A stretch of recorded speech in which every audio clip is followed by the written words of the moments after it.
How to fix Twitter follow limit exceeded error. If any day you face a problem like this on Twitter and you're quite frustrated, do not worry as we have got the perfect solution for this.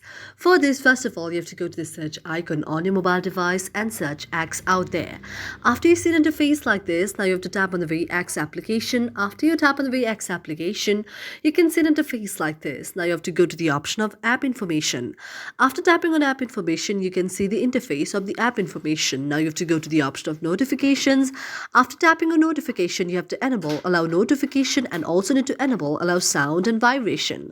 After that, you have to go back, and after going back, you have to go to the option of permissions and tap on permissions.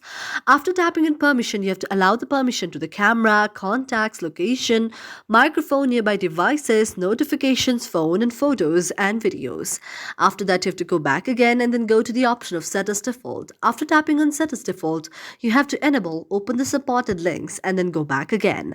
After going back, you have to go to the option of storage. After tapping on storage, you have to check whether there is any cache or not.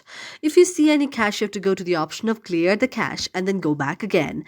After going back, you have to go to the option of app details and store. After tapping on app details and store, your very application will be opened in the Google Play Store. Now, if you see any option of the update option out there, you have to update your very application, and this way your problem will be solved. Thank you for watching our video, and if you really like it, do not forget to subscribe our channel.